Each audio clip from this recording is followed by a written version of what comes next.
Tier 1, Chapter 12, Nick's Perspective.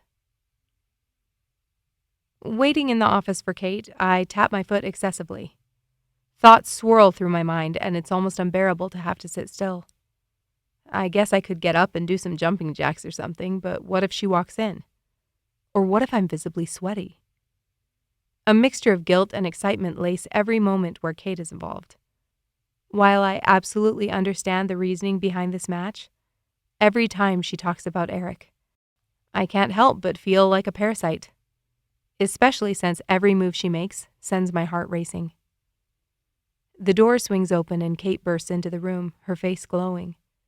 A smile spreads across my face without even noticing. Her energy is contagious. "Hey, Kate. How have you been?" I ask, clearing my throat and looking at the desk.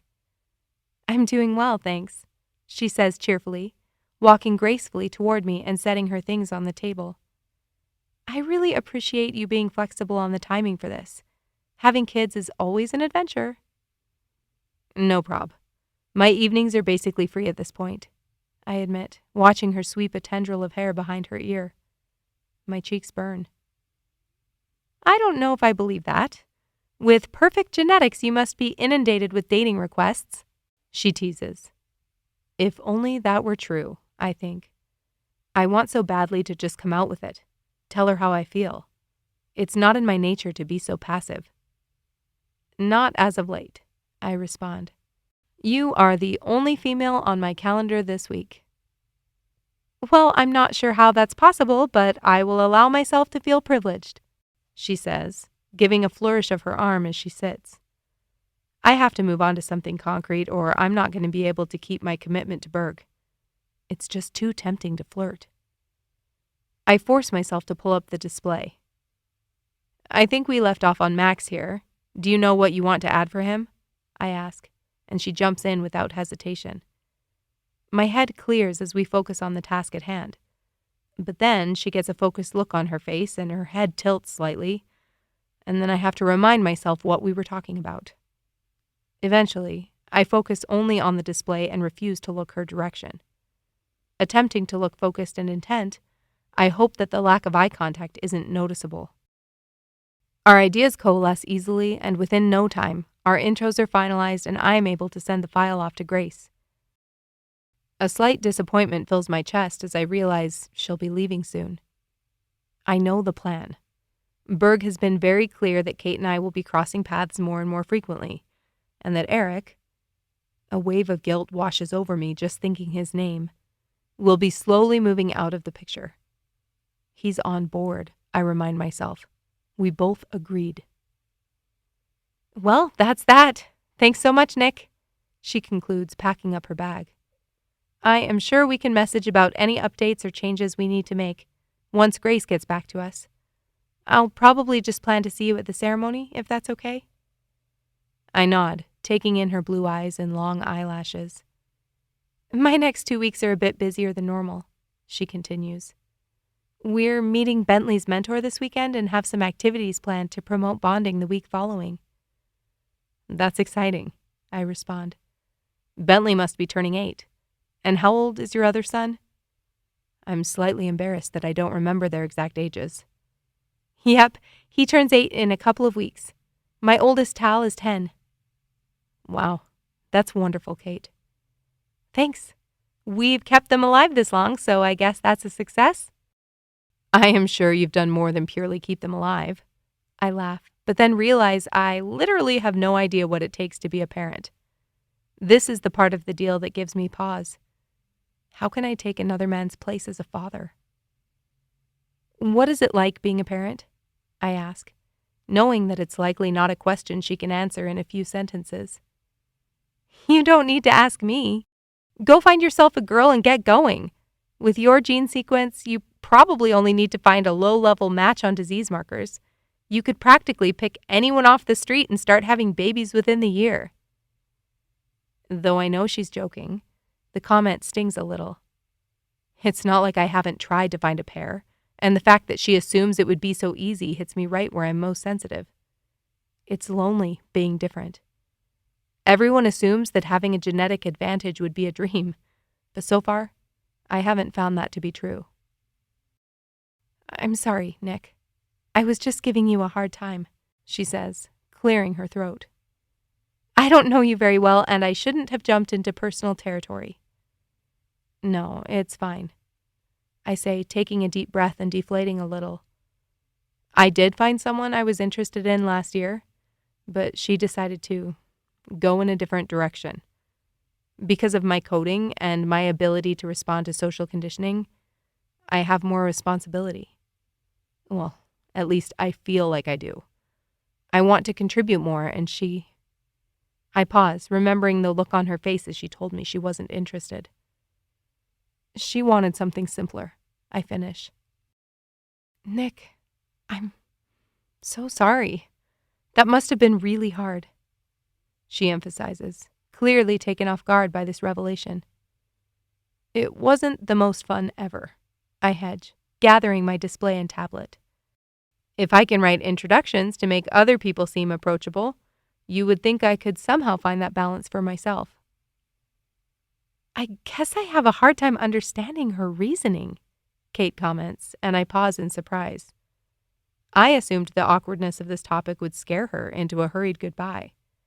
That's what has happened every time someone else has broached the topic with me, except for my dad, but he's my dad, so I don't think that counts. She would have had the opportunity to have as many children as she wanted, and push society forward in so many ways. Why would anyone say no to that?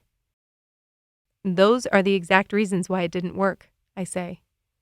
It doesn't make sense to me either. I attempt to be discreet as I watch her put her arms into her jacket and swing her bag to her shoulder. I have to physically remind myself by clenching my fists inside my pockets that now is not the time to seek greater emotional intimacy with Kate. I have to trust Berg's protocol, despite the fact that our connection is palpable. Kate, I say quietly, nobody has asked me about this before. Everyone thinks that I must have my life perfectly planned out. I feel like I don't have a clue. I stop, forcing myself to take a deep breath and pull back my emotions. Anyway, thanks for asking. It was really helpful to share that with someone. I conclude in a much more professional tone. Anytime, Nick. I should have just answered your initial question. I'm sorry it's been difficult finding a pair. Are you still actively looking? I know you said you don't have any dating plans this week. Her compassionate expression and honest interest isn't making this any easier. Slow down, Nick. Be patient. I am honestly kind of burned out at this point, but I'm sure I'll get back out there. I'm focusing on training and all of that right now, I offer, not sure what else I can say while still being honest. She nods. Not a bad strategy. I have no doubt that you will figure it out. She smiles then, her eyes lighting up. I guess I'll see you at the ceremony? Thanks for all of your work on this. I wave as she walks out the door. Wait, Eric's meeting with us now? I ask, panic rising in my chest.